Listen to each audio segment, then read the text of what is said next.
ہے کہ جب وہ بہانے کے لیے اپنے بچوں کو اس لائق سمجھے کہ اب ان کا نکاح کرنا ہے، تو جب بھی گھر میں دلہن لائیں یا دلہا آپ لا رہے ہیں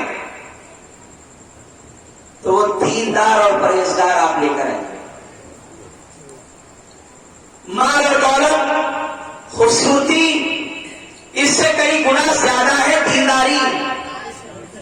اگر دیندار لڑکی گھر میں آئے گی پورا گھر دیندار بنے گا اور ساتھ میں آنے والی اولاد بھی دین کی طرف سے راغب ہو جائے گی۔ لیکن مال اور دولت، کھیت کھلیان، پراپرٹی، جائیداد اور خوبصورتی سے متاثر ہو کر عورت گھر لے آئے مگر دین کے معاملے میں وہ زیرو نکلی تو یاد رکھیے گا کہ وہ پورا گھر قبرستان کر دے گی۔ ہاں،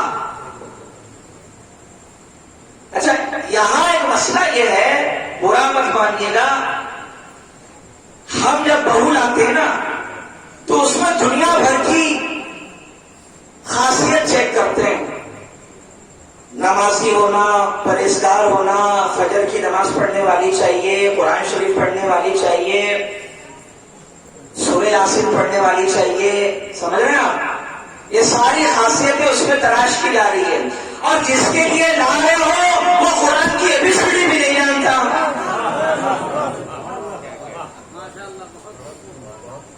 دیکھو گاڑی اسی وقت چلے گی نا جب پہیے دونوں برابر رہیں گے۔ اگر بہو دیندار چاہیے کہ صبح تہجد میں اٹھ جائے اور ساس کو فجر کی نماز کے بعد چائے کا پیالہ لے کر آئے اور اماں کو سلام کرے تو اماں جان بیٹے کے اندر یہ کوالٹی چیک کریے کہ کیا وہ اس لائق ہے کہ یہ دیندار کو سنبھال سکے گا۔ اسے قرآن پڑھنے آتا نہیں، یہ مسجد میں جلدی جاتا نہیں، دکھائی بھی دیا تو عید کے دن نہا دھو کے بہترین کپڑے پہن کے سعودی عرب کا جنت الفردوس لگا کے، سمجھ رہے ہیں آپ، ٹوپی نہیں تو سفید پانی کڑک رومال پہن کر صاحب مسجد میں آ گیا عید کی نماز پڑھنے، دیکھنے کے بعد تعجب ہوتا کہ یار تو مسلمان تھا۔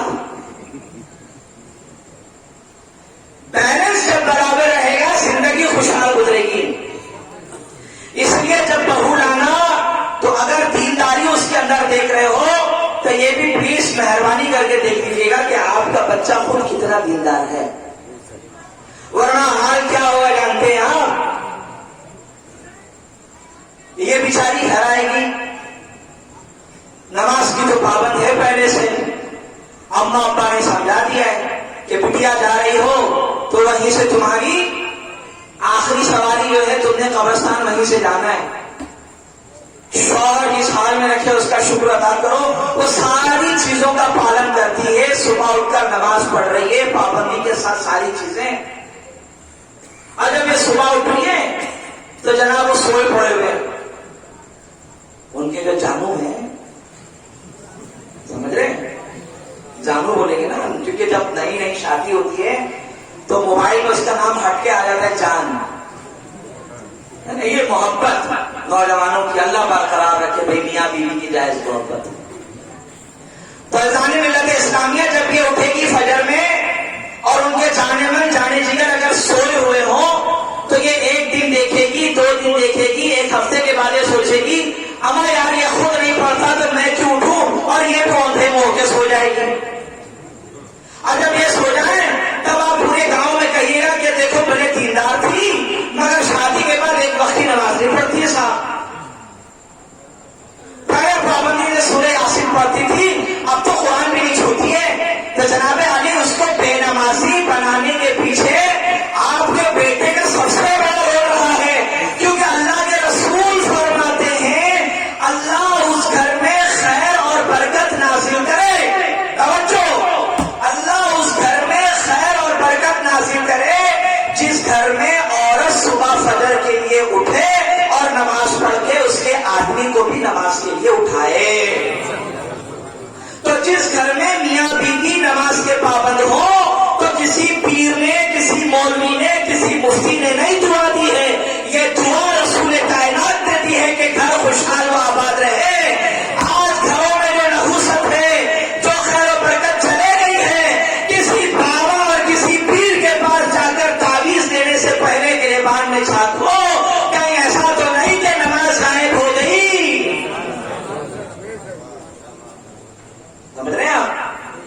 پیر صاحب کے پاس بعد میں جائیے گا اور مولوی صاحب کے پاس بعد میں. پہلے یہ دیکھیے کہ میں کتنا سر جھکانے والا ہوں اور میرے گھر کے افراد کتنے سر جھکانے والے ہیں. یاد رکھیے گھر کے قریب اگر مسجد ہو تو اس کا حال یہ ہے کہ لوگ جلدی نہیں پہنچتے، لیکن اگر وہی لوگ کام کاج کے سلسلے میں سعودیہ چلے گئے، باہر چلے گئے اور کسی کی میت کی خبر آ گئی تو صاحب دروازے جنازہ کے لیے فلائٹ کر کے انڈیا آ رہے ہیں. گھر کے قریبی مسجد کو آباد کرنے کے بجائے جنازہ پڑھنے کے لیے آ رہے ہیں. عزیزان ملت اسلامیہ، یاد رکھیے گا میں آپ کو حضرت امام جعفر صادق علیہ السلام کا قول بیان کر رہا ہوں.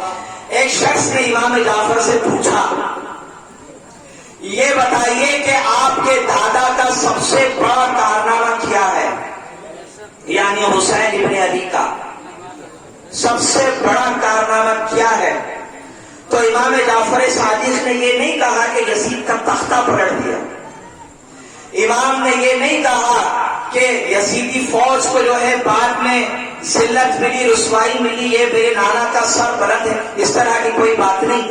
سوال کے جواب میں امام نے کہا کہ میرے دادا کا سب سے بڑا کارنامہ یہ ہے کہ میرے امام حسین ابن علی نے نمازوں کو کبھی قضا نہیں کی،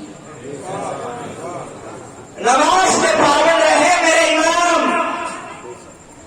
شب عاشور کل جہاد ہے، کل عورتیں بیوہ ہوگی، کل بچے یتیم کر دیے جائیں گے. آج حسین ہے کل نہیں ہے، مگر امام نے پوری رات سکون سے نمازیں پڑھی اور ایک دفعہ جناب زینب ان کی بہن کے خیمے میں آئے اور کہا کہ بہن زینب جو تقدیر میں لکھا ہے وہ تو ہوگا، میرے بعد تہجد کی جب بھی نماز پڑھنا تو اپنے بھائی حسین کو دعاؤں میں ضرور یاد رکھنا. دیکھیے تہجد نفل ہے، فرض نہیں ہے، مگر امام اپنی بہن سے کہہ رہے ہیں کہ جب بھی تہجد پڑھنا زینب تو حسین کو دعاؤں میں یاد رکھنا. تو وہ گھر والے تو فرض کے اتنے پابند تھے اور وہ تہجد کے بارے میں بات ہو رہی ہے، تو ہم اور آپ کس کھیت کے بولیے؟ عزیزان ملت اسلامیہ، اصل جو چیز ہے وہ ہے ہمارے عمل کی اصلاح. اگر ہمارے اعمال میں کمی ہے، کوتاہی ہے، تو ہم کیا منہ لے کر ہم حسین کی بارگاہ میں جائیں گے؟ عزیزان ملت اسلامیہ، توجہ میری طرف رکھیے گا. باتیں اگرچہ سخت ہے، کڑوی ہے، مگر ٹھنڈے دماغ سے اور سنجیدگی کے ساتھ اگر ہم سوچیں تو وہ میرے لیے، آپ کے لیے، سب کے لیے فائدے مند باتیں ہیں. اپنے اندر حسینی کردار پیدا کریے.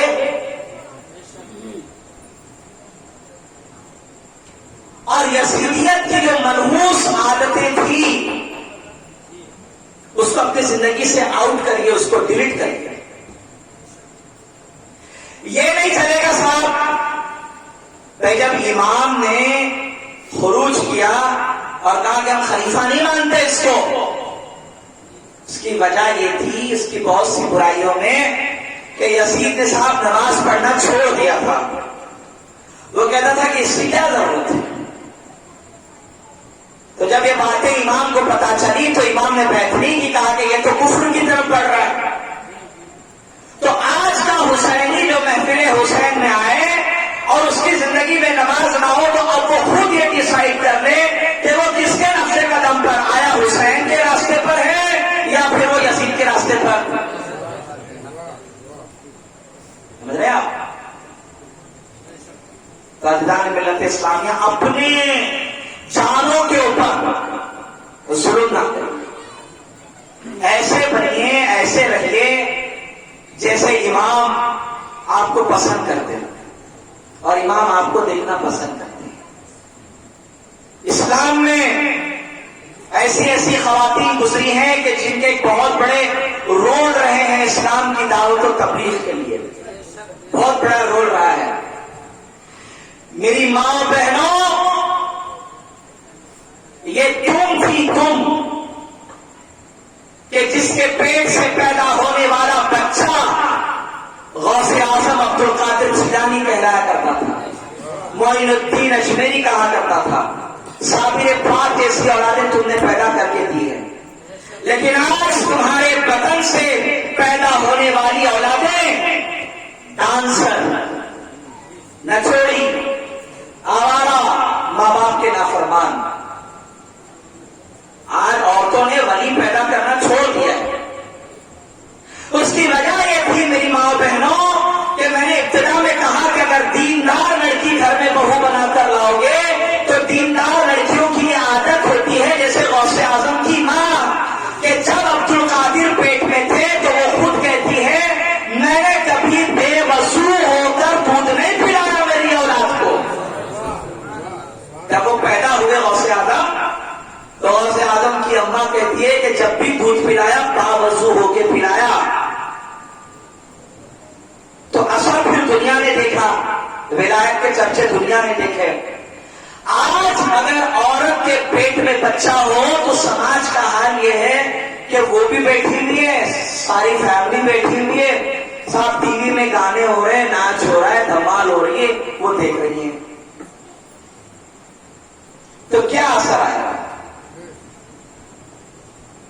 تو عزیزان ملت اسلامیہ، کچھ باتیں تھیں جو میں نے بول دی کڑوی کڑوی، لیکن ٹھنڈے دماغ سے سوچئے اس میں امت کی اصلاح ہے.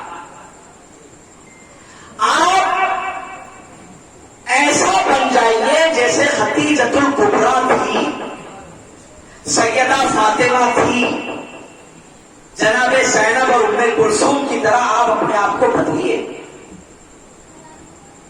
جس طریقے سے اللہ کے دین کی تبلیغ کے لیے جناب خدیجہ نے اپنے شوہر محمد رسول اللہ کا ساتھ دیا، آپ خود دیندار بن جائیے تاکہ آپ دین کی تبلیغ میں ایک اچھا رول ادا کر سکیں.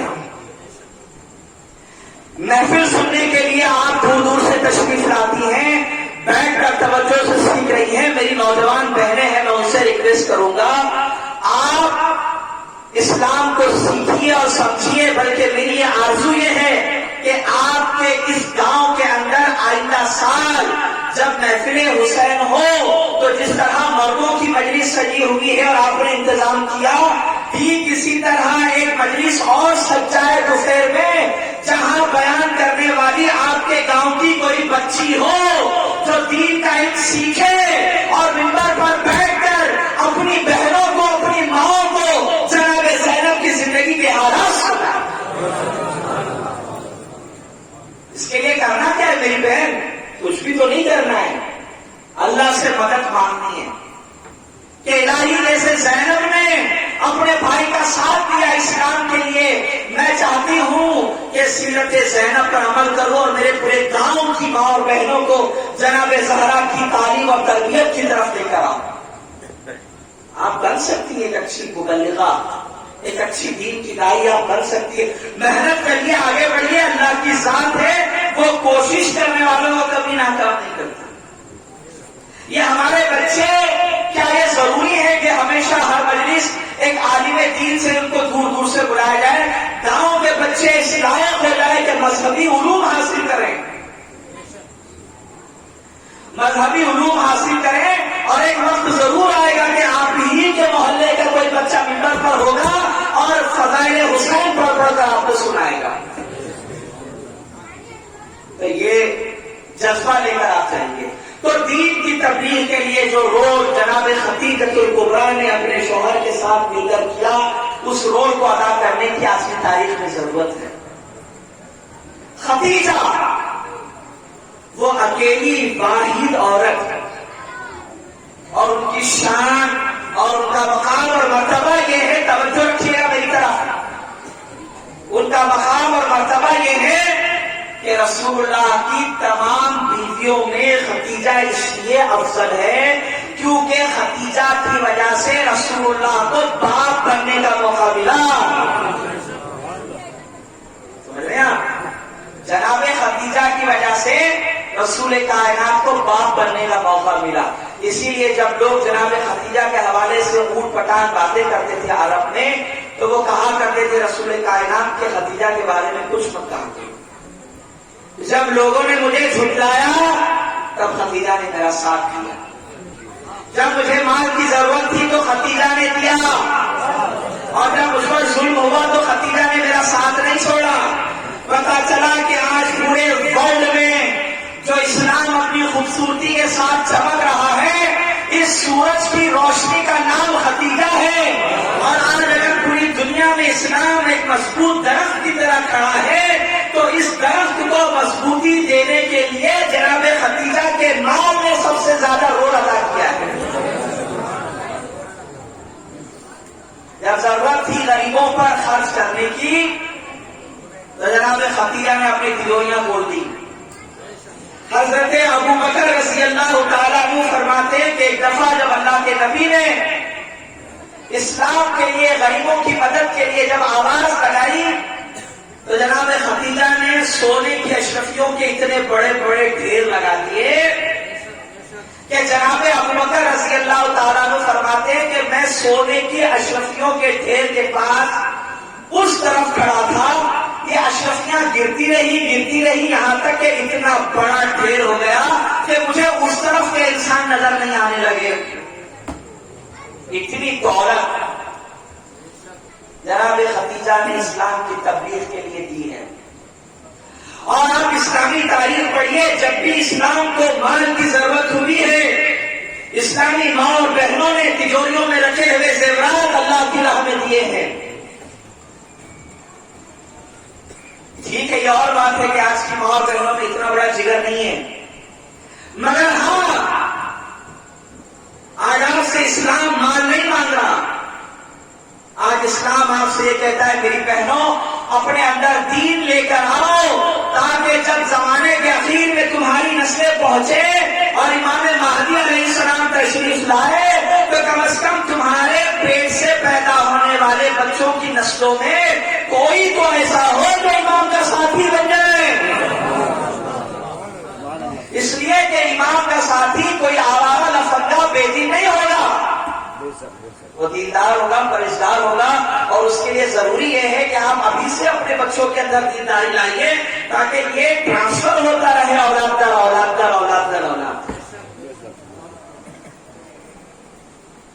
عزیزان ملت اسلامیہ، مال اتنا دیا جناب خدیجہ نے اور اللہ کو یہ ادا اتنی پسند آ گئی کہ جب ایک دفعہ جناب جبرائیل آئے تو اللہ کے نبی سے کہا کہ یا رسول اللہ یہ جو آپ کی بیوی خدیجہ آ رہی ہے اس سے کہیے کہ اللہ نے خدیجہ کو سلام کہا ہے۔ ہاں، بس جس کو عرش کا رب سلام کرے وہ ذات جناب خدیجہ الکبریٰ کی۔ اللہ اللہ، کیسی خاتون تھی، اسلام کی تبلیغ کے لیے تکلیفیں برداشت کی مگر اپنے محبوب کا ساتھ نہیں چھوڑا۔ یاد کریے گا اس وقت جب 3 سال سوشل بائیکاٹ ہوا رسول اللہ کا، اور ایک گھاٹی میں آپ لوگوں کو رکھ دیا گیا، اس گھاٹی میں بھی جناب خدیجہ آپ کے ساتھ رہی۔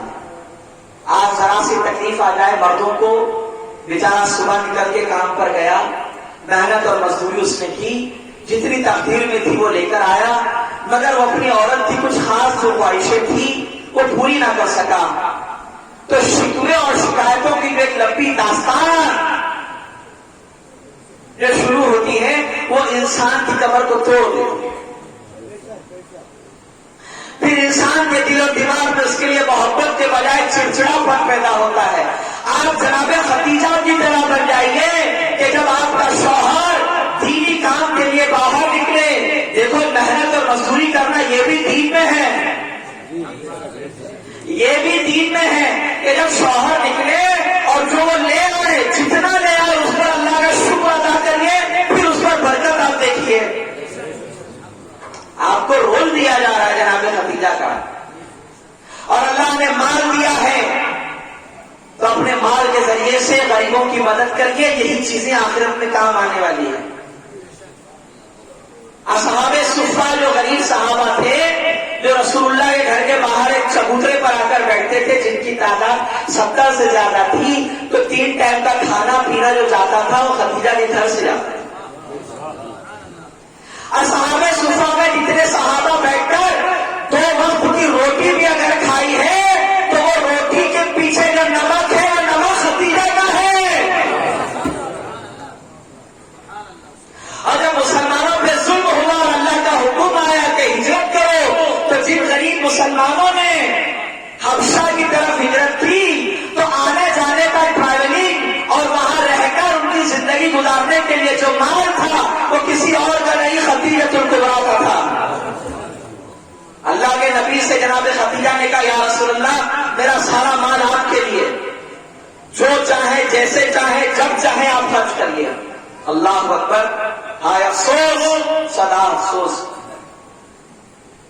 جناب خدیجہ کا دن آ جائے رمضان میں ان کی وصال کا، تو مولوی حضرات جو ہیں 10 رمضان جناب خدیجہ کی وصال کی تاریخ، اور 10 رمضان میں ہم کیا کر رہے ہیں پتہ ہی نہیں خدیجہ کون ہے۔ ارے جس کو علم ہے مولوی حضرات وہ کیا کر رہے ہیں، وہ زکات جمع کر رہے ہیں، چندوں کی رسید لیے گھوم رہے ہیں یہاں وہاں۔ وہ یہ سمجھ رہے ہیں کہ جو لوگوں کی جو زکات آئے گی اس سے مدرسے چلیں گے، اس لیے محنت کرو۔ وہ یہ بھول گئے کہ جس نے اسلام کو مال دے کر پالا آج اس کا دل ہے۔ اتنی ناانصافی اچھی بات نہیں ہے۔ رمضان کی 10 تاریخ 10واں روزہ سیدہ خدیجہ الکبریٰ کے دن سے منسوب ہے۔ اس سال کی تاریخ ہے۔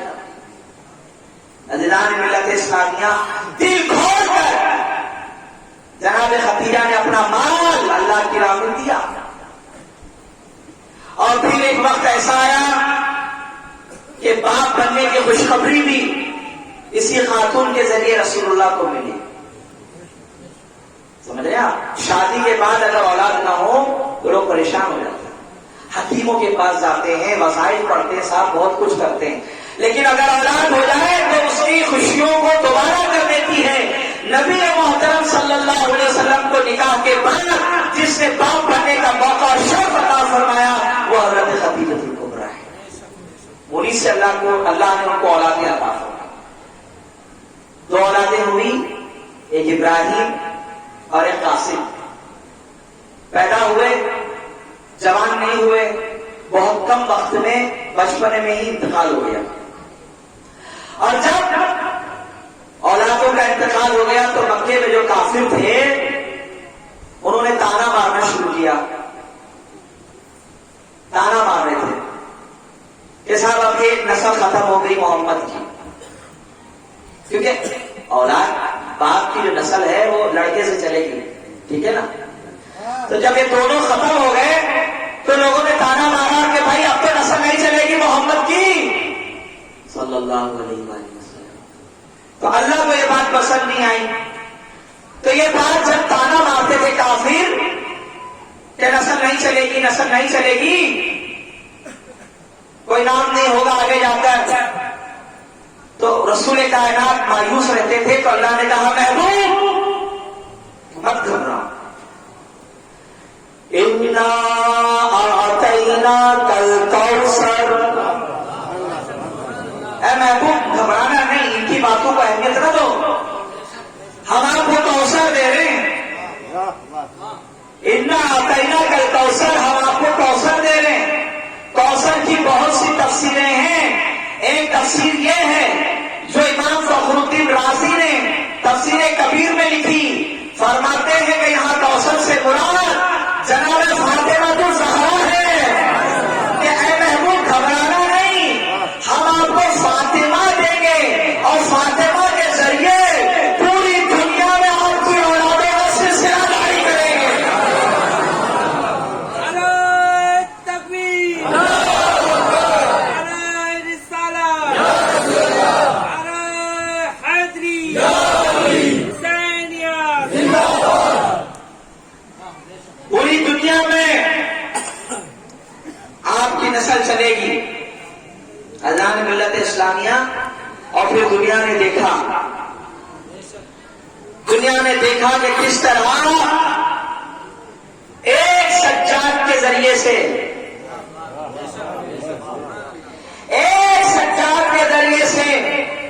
پوری دنیا میں اللہ نے سادات کو پھیلا دیا، اور جتنے لوگے بھیڑنے آئے تھے اللہ نے سب کی نسلیں برباد کر دی۔ آج پوری دنیا میں حسین کی اولادیں ہیں، حسن کی اولادیں ہیں، یہ جس کو ختم کرنے آئے تھے اللہ نے ان کو چلایا، مگر وہ بڑے بڑے دعوے لے کر آئے تھے، اللہ نے نسلیں ختم کر دی۔ آج پوری دنیا کا سروے کر لیجیے گا، آپ کو حسینی اور حسنی ملیں گے ضرور، مگر حاکم شام کا کوئی پلہ نہیں ملے گا۔ سمجھ رہے ہو؟ آل امیہ ختم، مگر آل رسول آباد ہے نا، اور قیامت تک رہے گی، اور قیامت سے پہلے جو تشریف لا کر پورے ورلڈ میں انصاف کا جھنڈا قائم کریں گے وہ بیٹا ہے جناب سیدہ فاطمہ الزہرا، امام مہدی علیہ السلام۔ اللہ نے ملت اسلامیہ جناب زہرا کو آپ دیکھیے، میں نے یہ چونکہ آج کی جو تقریر ہے، جو گفتگو کہنے آپ کے بیان کہنے، میرا یہ نظر تھا کہ میں زیادہ میری بہنوں کو سمجھاؤں۔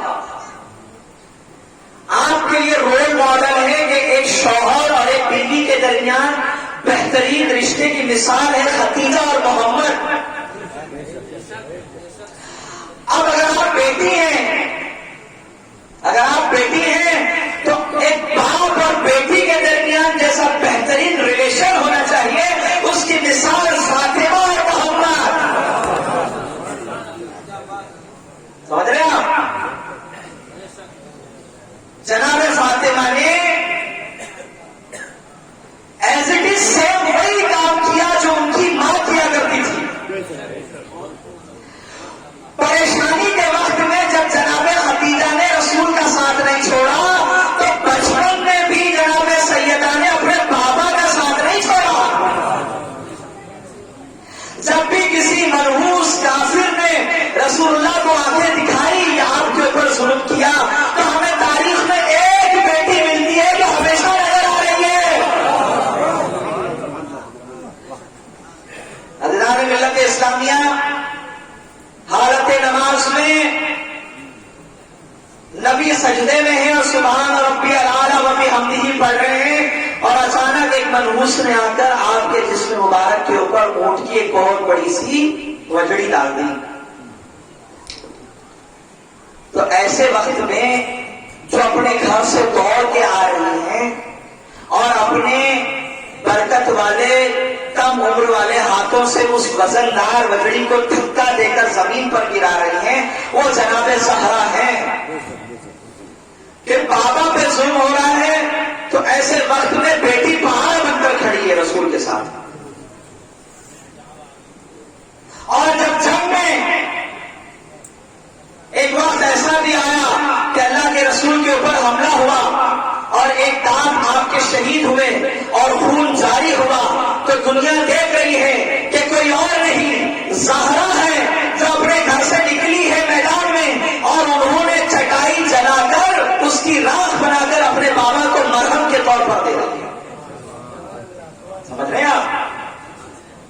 کہیں بھی ہو جناب زہرا کا رشتہ رسول اللہ کے ساتھ ایسا زبردست اور گہرا ہے، اور حضور اپنی بچی سے اتنی محبت کیا کرتے تھے کہ کائنات کے امام کے لیے مسجد اقصی میں سارے نبی کھڑے ہیں، اور جب سیدہ آ جائے تو رسول کھڑے ہوئے نظر آ رہے ہیں۔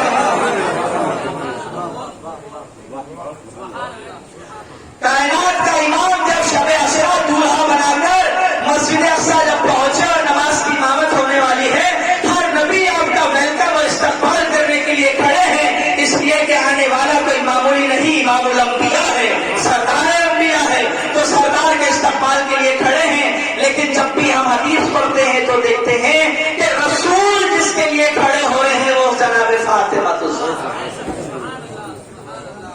اللہ اللہ. اسی لیے اللہ کے نبی نے فرمایا میری بیٹی زہرا تیری ناراضگی اللہ کی ناراضگی, تو جس سے ناراض اللہ اس سے ناراض, تو جس سے خوش اللہ اس سے خوش. دیکھیے گا جملہ دے رہا ہوں, آج یزید جیسے منحوس کو زبردستی جنت میں گھسیڑنے کے لیے لوگ ایک چوٹی کا زور لگا لیں اور وہ یہ سمجھ لیں کہ جنت میں چلا جائے گا. اور میں نے تقریر میں 2-3 دن پہلے کہہ دیا کہ جنت کی مالکین کا نام ہے جناب زہرا.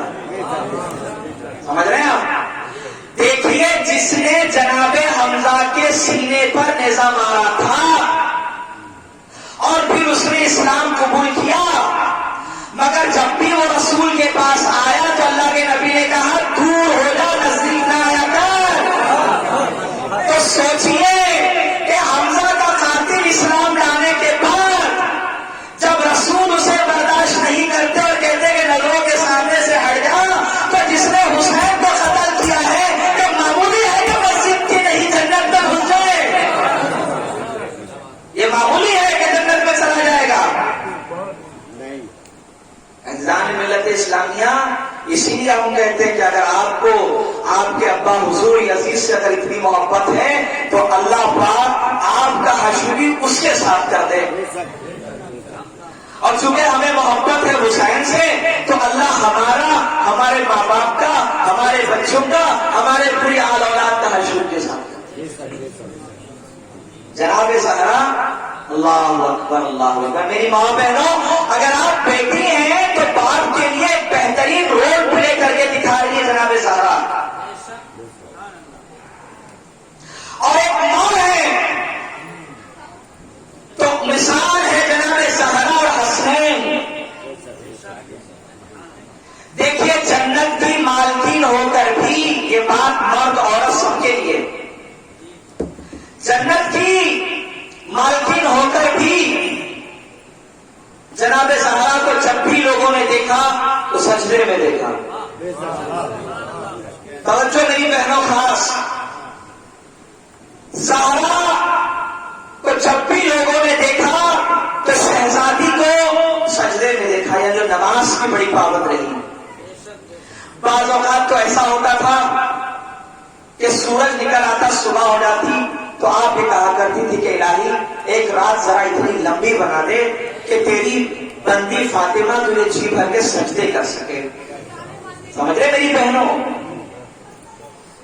جنت کی مالکین ہو کر سجدے میں سر ہو, اور ہم تو ان کی کنیز ہیں, ہم تو ان کے غلام ہیں, آپ تو ان کی کنیزیں ہیں.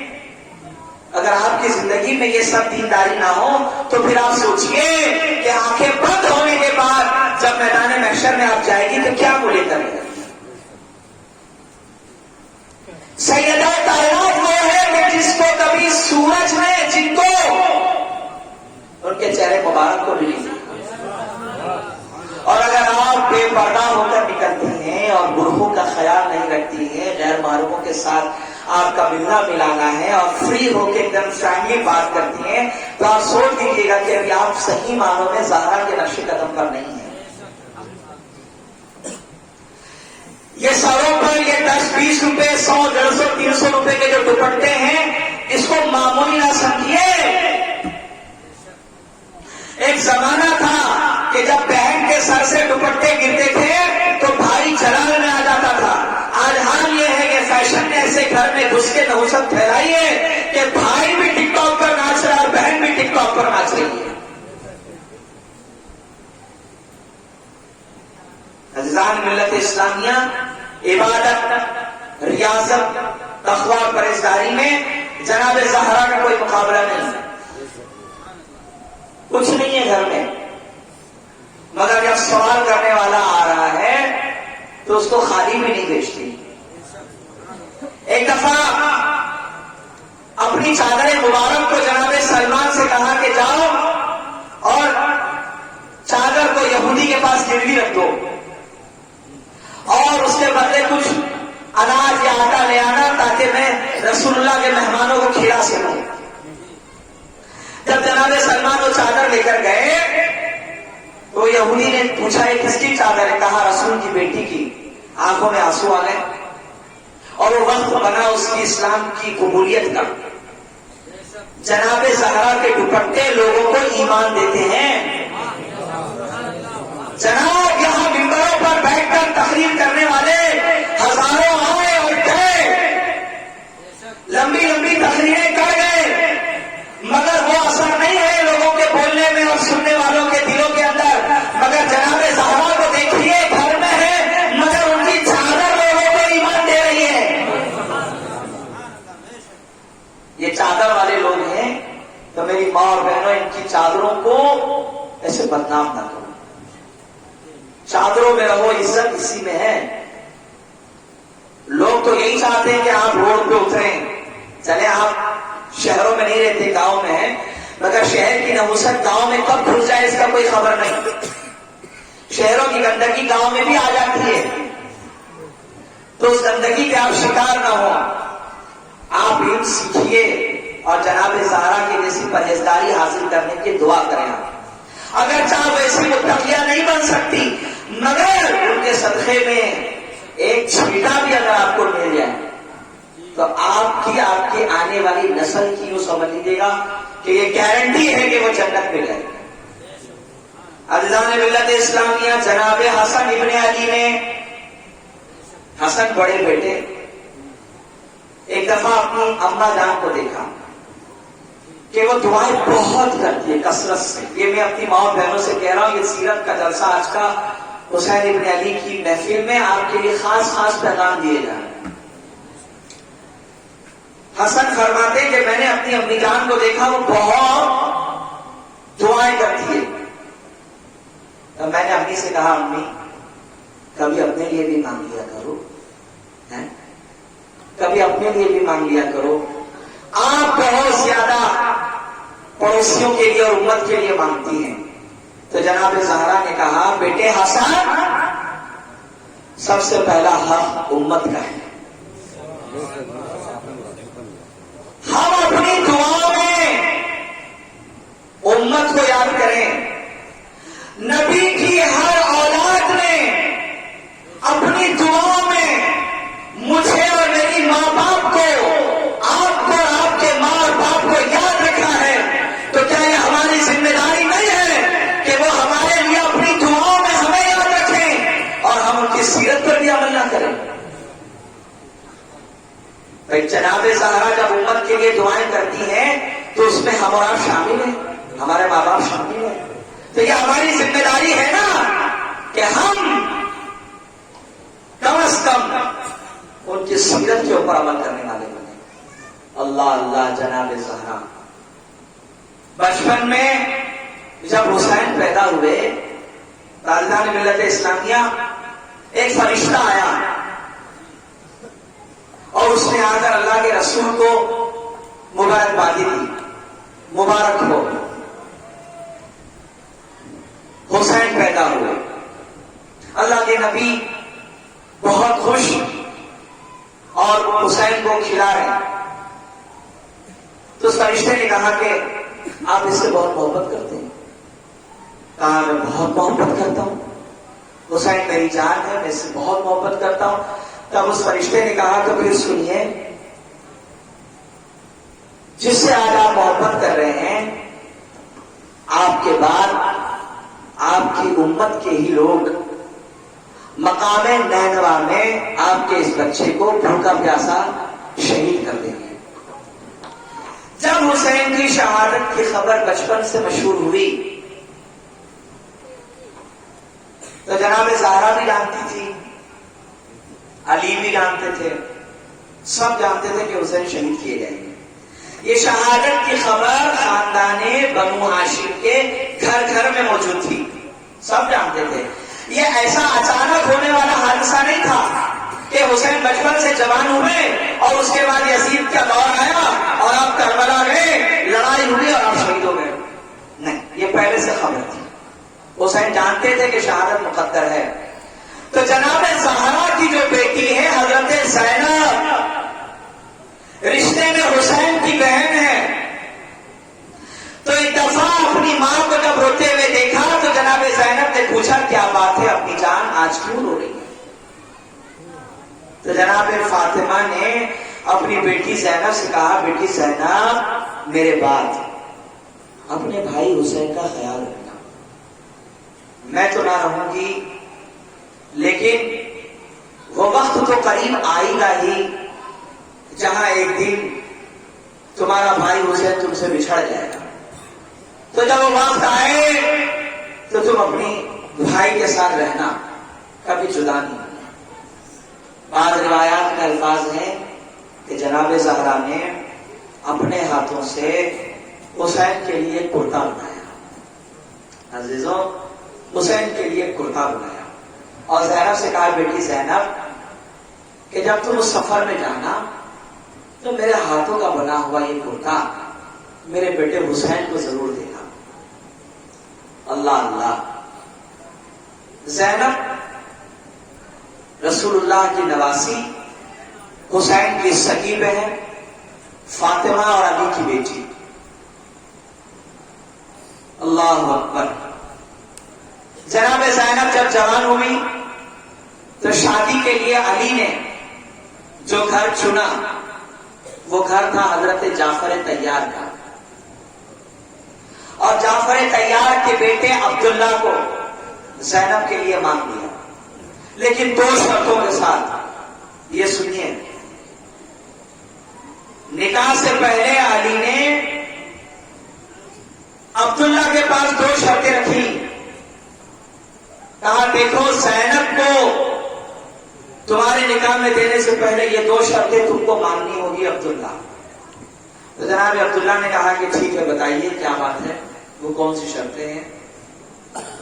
تو علی نے کہا دیکھو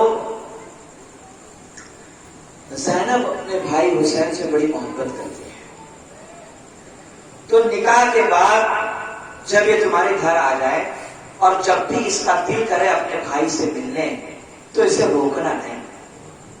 حضران ملت اسلامیہ میں مسائل کی طرف بڑھ رہا ہوں, اسے روکنا کبھی نہیں.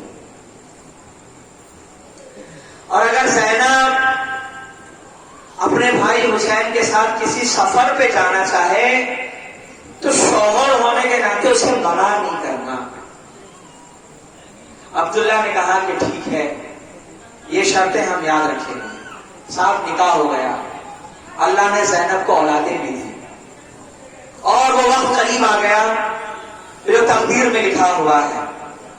اب سفر کربلا جب شروع ہوا تو اللہ نے ملت اسلامیہ بھائی کے ساتھ بہن زینب موجود ہے. اور مکے سے نکل کر جب حسین آگے بڑھ رہے تھے تو چلتے چلتے چلتے بار بار حسین مکے کی طرف, حرم کی طرف پلٹ کر دیتے تھے. اس کی وجہ یہ ہے کہ حسین کو ایک کا انتظار ہے. اس پورے سفر میں مکے سے لے کر پہلی منزل تک جو مسجد عائشہ کہلاتی ہے, مقام تنعیم جس کو کہا جاتا ہے, حسین نے وہاں پر پڑاؤ ڈالا. پہلی بار رکے حسین مکے سے نکل کر اور کہا کہ یہاں قافلہ تھوڑی دیر کے لیے روک دو. خادموں نے کہا کہ حضور اگر آپ کی اجازت ہو تو خیمے بنا دیے جائیں آرام کے لیے. حسین نے کہا نہیں, بس یہاں تھوڑی دیر رکنا ہے, کوئی آنے والا آ رہا ہے. جب جناب زینب حسین کے ساتھ چلی اپنے بھائی کے ساتھ تو اور محمد ساتھ نہیں تھے, وہ اپنے بابا عبداللہ کے ساتھ تھے. حسین جو بار بار پلٹ پلٹ کر کعبے کو دیکھ رہے تھے تو گویا حسین انتظار کر رہے تھے عبداللہ کا کہ یہ عبداللہ آ جائیں تو حسین میری بہن زینب کے بیٹے بھی ساتھ میں آ جائیں گے. اور لوگوں نے دیکھا کہ جناب عبداللہ اپنے ساتھ اپنے 2 بچوں کو, ایک کا نام اور ایک کا نام محمد, اسے لے کر حسین کی بارگاہ میں پہنچے پہلی منزل میں مقام تنعیم کے پاس, اور کہا السلام علیکم یا حسین. عمر میں آپ سے بڑا ہوں، رشتے میں بہنوئی ہوں، میرا بس چلتا حسین، میں تمہیں پکڑتا، تمہاری سواری آگے بڑھنے نہیں دیتا، تمہیں کوفہ ہرگز قدم رکھنے نہیں دیتا، کیونکہ میں جانتا ہوں کہ کوفیوں نے کبھی بابا علی کے ساتھ بھی وفاداری نہیں نبھائی، نہ بھائی حسن کے ساتھ۔ مجھے ڈر ہے کہ کہیں میں تمہیں کھو نہ دوں حسین، مگر تم جو کر رہے ہو وہ مشیت الہی میں لکھا ہوا ہے۔ الوداع حسین۔ اب عبداللہ نے آخری سلام کیا، کہا جی بھر کے دیکھ لوں زہرا کے لال کو، یہ حسین کے میرا آخری سلام، مجھے اجازت دیجیے کہ میں ایک دفعہ اپنی بیوی زینب سے مل لوں۔ حسین نے کہا عبداللہ وہ شریک حیات ہے، تم جا سکتے ہو۔ عبداللہ پہنچے زینب کے پاس آخری سلام کرنے۔ جناب زینب کو جب معلوم ہوا کہ شوہر آ رہے ہیں تو وہ یہ سوچ کر ڈرنے لگی کہ کہیں ایسا نہ ہو کہ شوہر یہ کہہ دے کہ چلو گھر، اور اگر ایسا ہوا تو میں یہاں مرنا پسند کروں گی مگر واپس دوبارہ لوٹ کر نہیں جاؤں گی۔ اتفاقاً جب عبداللہ آئے تو اللہ نے ملت اسلامیہ عبداللہ نے شہزادی کو سلام کیا اور کہا کہ شہزادی حدیث کے رسول ہے، اللہ کے نبی فرماتے ہیں کہ جب تم سفر پر نکلو تو کچھ صدقہ اپنے ساتھ لے کر چلنا، کچھ صدقہ اپنے ساتھ لے کر چلنا تاکہ سفر کی کوئی تکلیفیں اور رکاوٹیں ہوں تو صدقہ کر دو تاکہ تمہاری تکلیفیں دور ہیں۔ زینب، یہ جو سفر کربلا شروع ہو رہا ہے، اس سفر میں ساتھ میں 2 صدقے لایا ہوں، جب حسین پر کوئی تکلیف آئے تو امام کے اوپر یہ صدقہ کر دینا، یہ میرا بیٹا عون، ارے یہ محمد، ارے یہ تو تیرے شہزادے، ارے جب امام پر کوئی مصیبت آئے تو زینب یہ نہیں دیکھنا کہ کسی اپنے چھاتی میں دودھ پلایا تھا، ارے کس کو پال کر پوسا تھا، ارے زینب ان بچوں کو امام کے اوپر قربان کر دینا۔ عزیزان ملت اسلامیہ، آج اس محفل میں میری مائیں ہیں، بچوں کو پالا ہے، جوان کیا ہے، دودھ پلایا ہے۔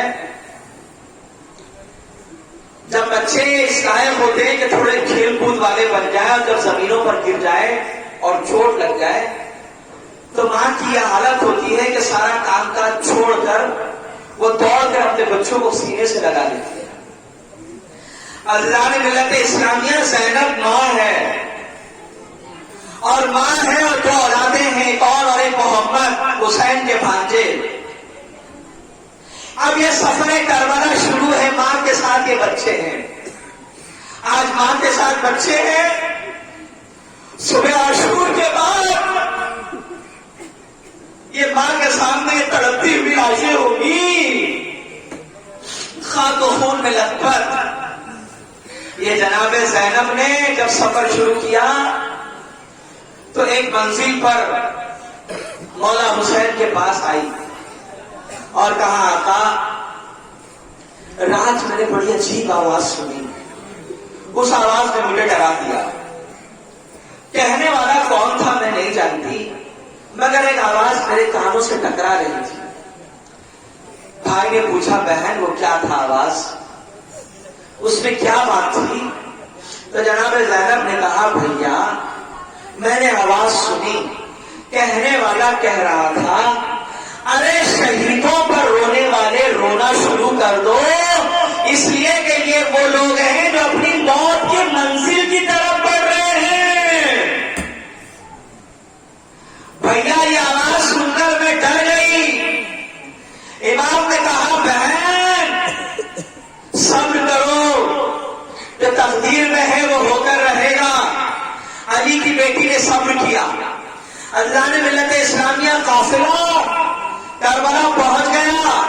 صبح عاشور سے پہلے ایک رات امام خیمے میں جا رہے ہیں سب کے، اور دیکھ رہے ہیں اور سب کے حالات کا جائزہ لے رہے ہیں. ایک دفعہ امام زین العباد کے پاس آئے اور زین العباد سے کہنے لگے بیٹا ہمت سے رہنا، کنجب نہیں کرنا.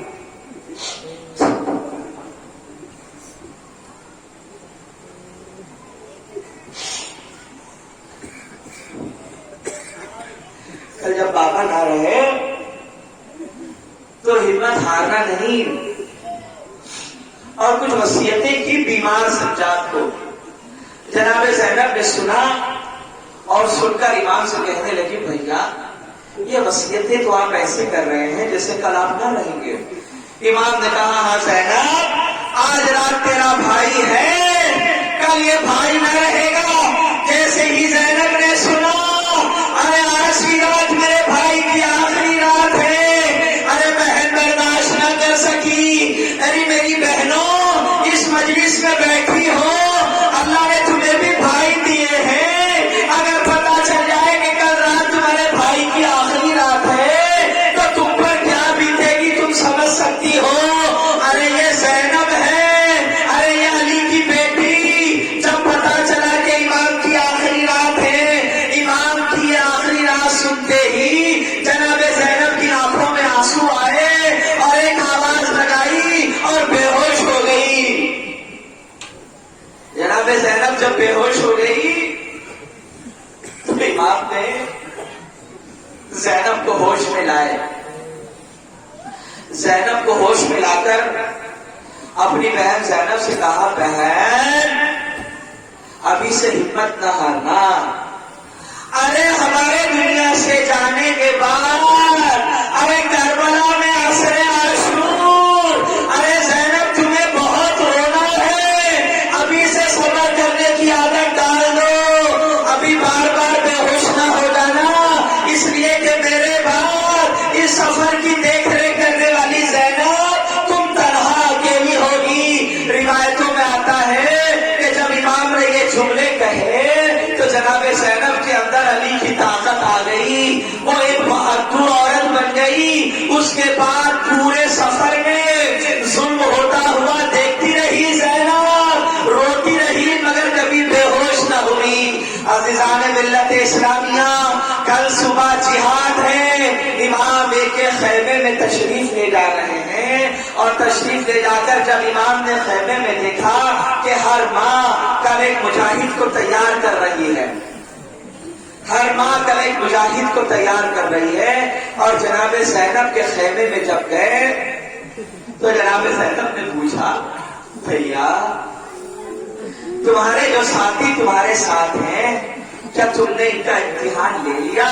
کہیں ایسا نہ ہو کہ یہ تمہارا ساتھ چھوڑ کر چلے جائیں، میں ڈرتی ہوں. امام نے کہا نہیں بہن، میں نے میرے سارے ساتھیوں کا امتحان لے لیا، اب تو ہر کوئی جہاد کا انتظار کر رہا ہے اور مرنے کے اوپر تیار ہے. یہ بات خیمے کے باہر ایک ساتھی نے سن لی. اس نے جا کر مجاہدوں سے کہا لوگوں غضب ہو گیا، شہزادی زینب پریشان ہے، وہ یہ سمجھ رہی ہے کہ کل ہم حسین کا ساتھ چھوڑ دیں گے. ارے چلو شہزادی کے خیمے کی طرح تاکہ شہزادی کو سمجھائے زینب جب تک ہم ہیں ارے حسین پر کوئی ٹھیک نہیں.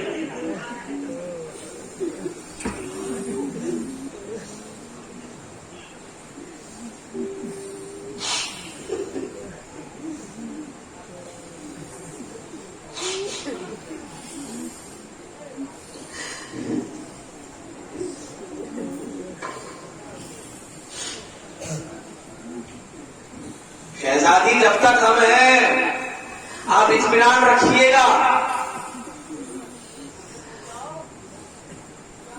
میرے مولا تک کوئی تیر نہیں آنے دیں گے.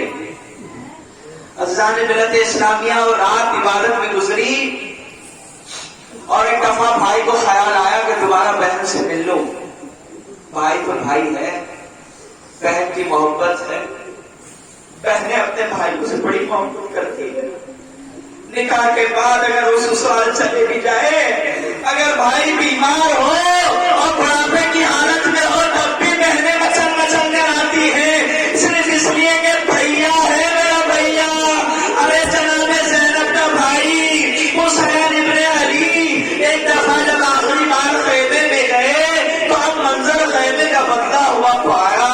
زینب اپنے بچوں سے کہہ رہی ہے، دیکھو اور محمد، ارے میرے آنکھوں کے نور، ارے میرے دل کے ٹکڑوں، ارے میرے پیاروں، کا جب جہاد ہوگا تو دیکھنا بہادری سے لڑنا، ایسا لڑنا جیسے بابا علی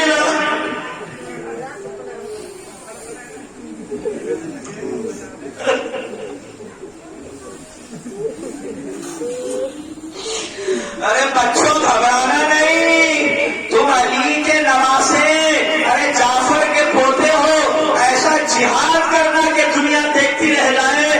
اللہ اللہ، جب بھائی نے یہ منظر دیکھا، میں نہیں جانتا کہ بھائی کے سینے پہ کیا کلیجے پہ گزری ہوگی. ارے جب صبح ہوئی، ارے جب جہاد شروع ہوا اور ساتھیوں کے مرنے کے بعد جب باری آئی جناب زینب کے لالوں کی، تو ماں نے کہا بیٹا الوداع جاؤ، ارے میدان میں اترو، اپنے ماموں کا نام روشن کرنا، بابا علی کی طرح لڑنا، دیکھو پلٹ کر نہیں آنا. اور ہاں ایک بات یاد رکھنا، تم پیاسے ہو، یاد رکھنا اپنی پیاس بھول جانا، اس لیے کہ تم سے بڑی سکینہ ہے. ارے سکینہ کی پیاس یاد رکھنا، سکینہ کو پانی نہ ملا تو تم یہ نہ سوچنا کہ تمہیں پانی مل جائے گا. بہادری کے ساتھ لڑنا. اللہ اللہ، جب یہ بچے جب باہر نکلے اور حسین جب لے کر نکل رہے تھے تو زینب نے کہا بھیا رک جاؤ، بھیا رک جاؤ. زینب اندر گئی اور دو امامیں لے کر آئی اور حسین سے کہا بھائی یہ ایک امامہ میرے بابا علی کا ہے اور ایک امامہ جعفر کا. میں چاہتی ہوں کہ جب میدان میں میرے بچے اترے تو اپنے ہاتھوں سے تم انہیں باندھو تاکہ یہ امامیں باندھ کے میدان میں اترے. حسین نے دونوں امامیں ان بچوں کے سروں پر باندھے. اب یہ علی کے نواسے، جعفر کے پوتے عزیزان ملت اسلامیہ میدان میں آتے ہیں. جی بھر کے مقابلہ کیا، جتنی بہادری سے لڑے. اللہ اللہ، لڑتے لڑتے تلواروں سے مارتے رہے مارتے رہے مارتے رہے. ایک دفعہ آواز آئی آقا حسین، ارے بچے گھوڑے سے گرے. عزیزان ملت اسلامیہ ماں خیمے میں تڑپ گئی مگر صبر کرتی رہی زینب. حسین اپنے بھانجوں کی لاشوں کو لینے میدان میں دوڑے. ارے ایک طرف عباس دوڑے، ارے ایک طرف حسین دوڑے. جب جا کر دیکھا تو تھوڑی دیر پہلے ارے زینب کی نشانی آج خاک و خون میں لطفت، ارے جسموں کے اوپر تیروں کے نشان، ارے جسموں کے اوپر.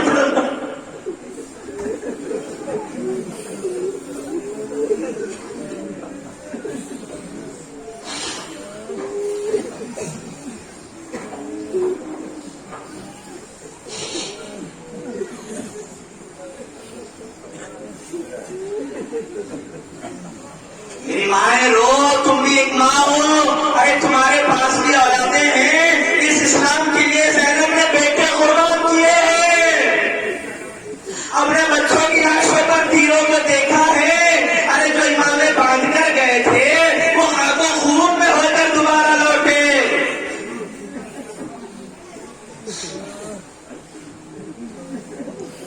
حسین نے اون کو اٹھایا، عباس نے محمد کی میت اٹھائی.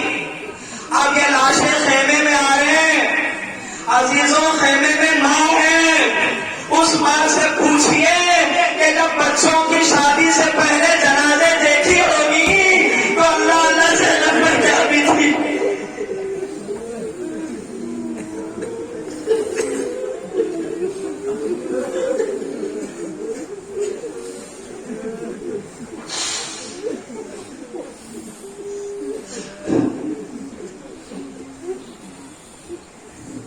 خیمے میں لاشیں آئے، امام نے لاشوں کو رکھ دیا. کہا زینب یہ تمہارے بچے، اللہ نے قربانی قبول کر لی۔ تاریخ بتاتی ہے کہ زینب روئی نہیں، صبر کرتی رہی، بڑی ہمت کے ساتھ صبر کیا۔ زینب نے رونا اس وقت شروع کیا جب اولادیں مر جاتی ہیں، تب مائیں جی بھر کے روتی ہے، اور جب وہ روتی ہے تو ان کو چپ کرانا ناممکن بات ہے، اور خاص طور پر وہ بچے جو ابھی ڈھنگ سے جوان بھی نہ ہوئے ہوں اور جن کے چہرے کے پھول بھی نہ کھلے ہوں، اگر ان کی لاشیں ایک ساتھ گھروں میں آ جائے اور ایک نہیں دو دو کی آئے تو آپ سوچ سکتے ہیں کہ ماں پر کیا بیت گئی ہوئی ہے۔ عزیزوں، جناب زینب نے صبر کیا، روئی نہیں، خاموش رہی، اللہ کا شکر ادا کیا کہ مولا تیرا احسان ہے کہ اسلام کی حفاظت کے لیے میرے بچے کام آئے۔ لیکن عزیزوں، میں یہ پوچھتا ہوں، زینب شہزادی، ایک ماں ہونے کے ناطے آپ نے رونا چھوڑ دیا؟ آپ کی آنکھوں کے آنسو کیا ختم ہو گئے؟ عزیزان ملت اسلامیہ، میرا گمان یہ غلط اس وقت ہوا جب حسین کا 18 سال کا بیٹا اور علی اکبر کا گھوڑے سے گرا، اور علی اکبر کو جب سینے پہ برچھی ماری گئی، جو ماں اور محمد کے لاشوں پر نہ روئی، ارے وہ خیمے کے باہر نکل آئی۔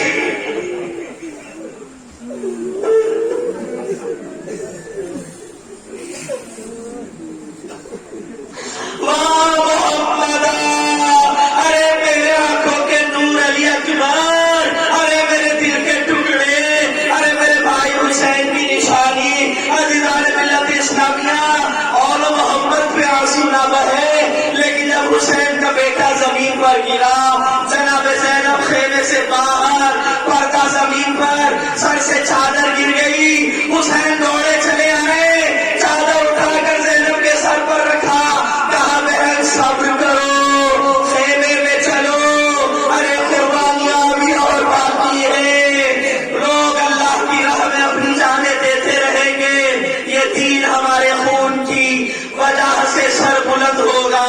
اللہ اللہ بہن کی بھائی کی نصیحت پر بہن سیدھا اپنے خیمے میں تشریف لے گئی۔ صبح عاشور کے بعد جو مسائل جناب زینب پر ٹوٹے اس کا تو ذکر ہوگا انشاءاللہ، لیکن ایک دفعہ جب یہ قافلے قیدی بنا کر جناب زینب کو کڑیاں پہنا کر جب ملک شام لے جایا گیا، اور کچھ مہینوں کے بعد جب یزید کے حکم سے جب یہ قافلہ دوبارہ مدینے کی طرف روانہ ہوا، اللہ اللہ وہ منظر کتنا عجیب تھا۔ جب حسین مدینے سے چلے تھے تو 6 مہینے کا علی اصغر ساتھ تھا، ارے 18 سال کا بیٹا علی اکبر ساتھ ہے، زینب کی نشانی اور محمد بھی ساتھ تھی۔ عزیزان ملت اسلامیہ، جب جناب زینب وہ لمبا سفر طے کر کے اللہ اللہ مدینے میں داخل ہوئی تو لوگوں کو خبر ہوئی کہ قافلہ آ رہا ہے۔ جیسے ہی خبر ہوئی کہ حسین شہید ہوئے اور لٹا قافلہ آ رہا ہے تو مدینے میں رہنے والی خواتین اپنے گھر کے دروازوں کو کھول دیا، سروں پر دوپٹے ڈال کر روتے ہوئے چیختے ہوئے رسول اللہ کی قبر پر پہنچی۔ اب شہزادی زینب اللہ کے نبی کی قبر پر پہنچی اور کہا السلام علیکہ یا نانا جان، جاتے وقت بھیا حسین ساتھ تھا، ارے اب میں کربلا میں حسین کو چھوڑ گئی۔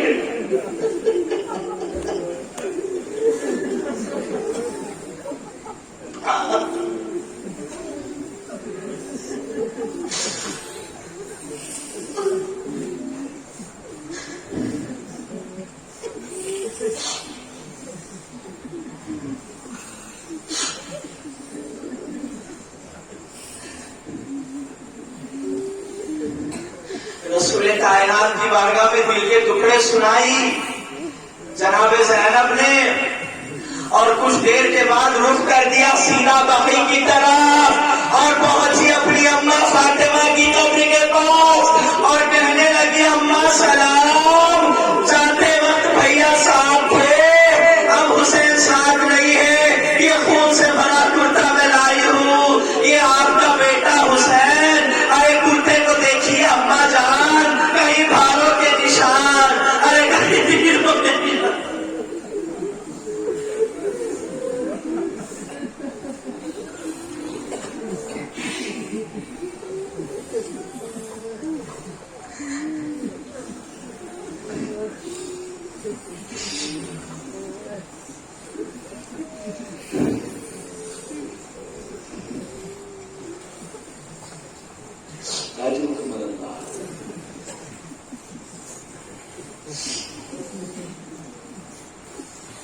الہی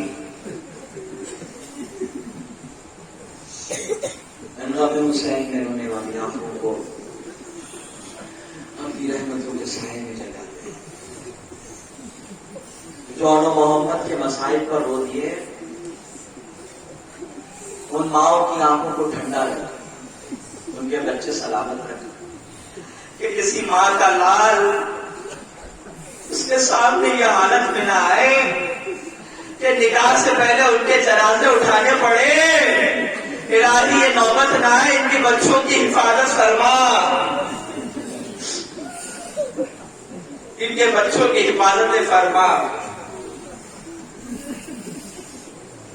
شہزادی زینب سلام آپ پر, آپ کی ہمت کو سلام کہ ایک ماں ہوتے ہوئے بھی اولادوں کے خاک و خون میں تڑپتے ہوئے لاشوں کو دیکھ کر آپ نے صبر کیا. الہی اس محفل میں جتنی مائیں بہنیں بیٹھی ہیں جناب زینب کی سیرت ان کی زندگی میں داخل کر دے. جو نوجوان بچے ہیں انہیں ان محمد کی طرح بہادر دیندار بنا. جتنے بوڑھے ہیں انہیں حسین کے ساتھیوں کی طرح عزتیں عطا فرما. الہی آئندہ سال زندگی رہی تو پھر سے ان محمد کے مسائل میں یہ آنکھیں بہے گی. الہی ہم تجھ سے سوال کرتے ہیں ہماری عمروں میں برکتیں عطا فرما اور ہمیں ایسے اعمال کی توفیق دے جو تیری رضا کا سبب بن جائے. وآخر دعوانا الحمد للہ رب العالمین.